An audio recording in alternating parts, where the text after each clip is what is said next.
today we will do CAPM in Excel.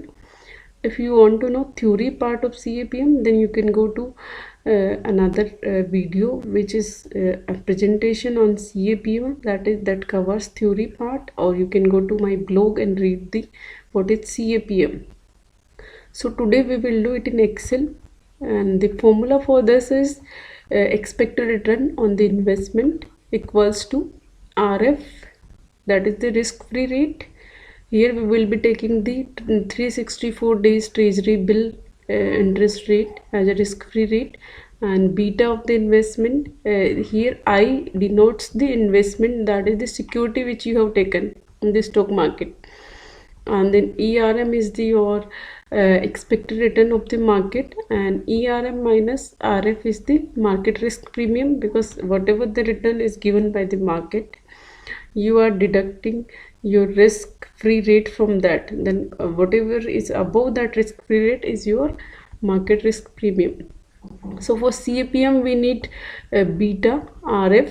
RF is like something ready-made we can get from the RBI website.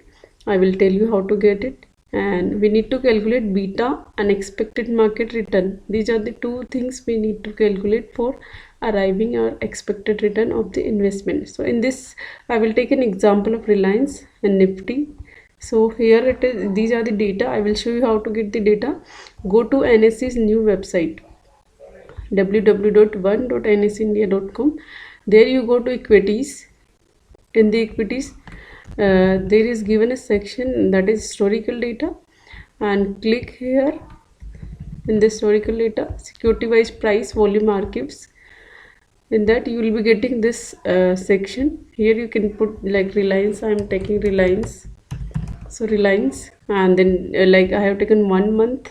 You can take the time period also for 1 month or whatever time you want, and get data. You will be getting the data for this like this. Now then you can download file in CSV. You will be getting all kinds of data here. Then for indices, for market return I have taken the Nifty 50. For that also I got data from here, like Nifty 50, and this is the time period, and get data. So this is how I got the data. And then I have calculated the daily return. Daily return is nothing, day 1 return minus day 0 divided by day 0 return. Then we are getting the daily return holding data. And similarly for the market return, daily return is nothing but day 0 minus day 1 divided by day 0. Like here day 0 is the 3rd January and day 1 is 4th January. So whatever just 1 day before is the day 0, and the present day is the your day 1. So this is how you get the daily return. So for calculating beta there are two methods. One is beta equals to covariance of market return and security return divided by the variance of market return. Okay, so here we will calculate the covariance of both.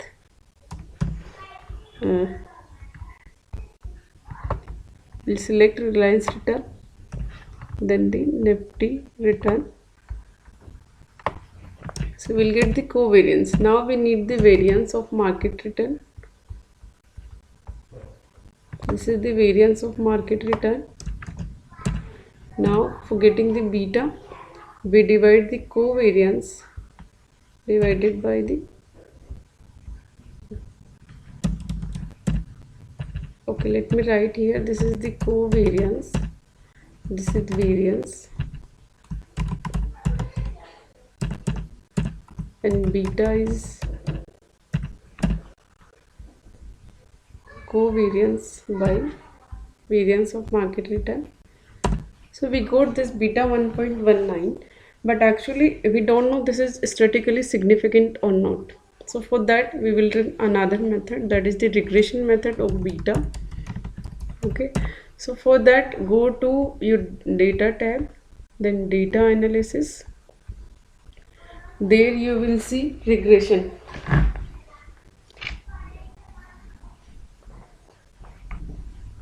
Click on regression. Now take Reliance as your y variable and market return as your select the market return as your x variable, that is independent variable, you can see. And now click OK. Here it is, you can see this is the your beta coefficient, right? This one I will highlight this, yes. And this is the p value which shows that your beta is significant. So we got this beta value, so we can write this regression beta. Regression beta, you can see,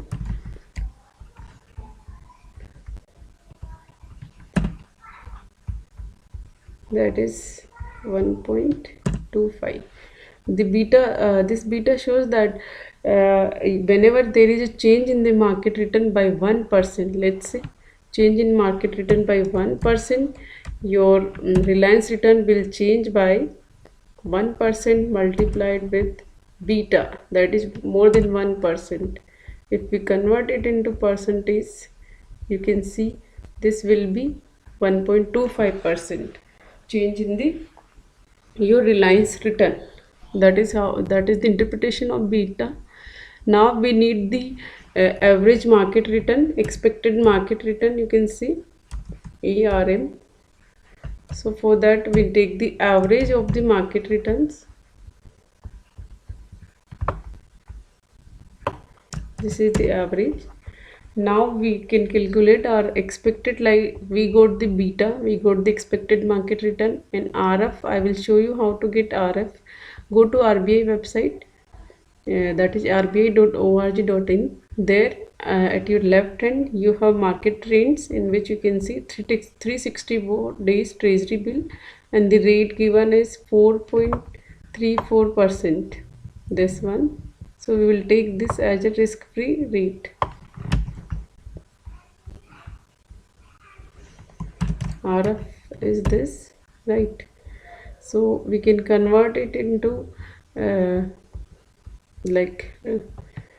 non-percentage form, because others are not in percentage. So this will be our for our calculation. So for your expected return, formula is this: RF plus your beta multiplied by market risk premium, that is market return, minus risk free rate, RF again, right? So you can see this is the market risk premium. Again we can check the formula, that is RF plus beta market return minus RF. We have done the same thing. RF, that is this, okay, N13 plus, that is your beta multiplied by market risk premium, we got getting this. And if we see, we convert it into percentage, we can directly convert this way, increase the decimal number, you can see 0.30% is the will be the Reliance expected return, and you can see it is above the market return. Market return is, if you convert it into percentage, it will be 0.025. Here you can see this is the percentage of market return, right? So you can see this is more than this is less than the Reliance. That means Reliance is giving return above the market return. Through this model we came to know that Reliance is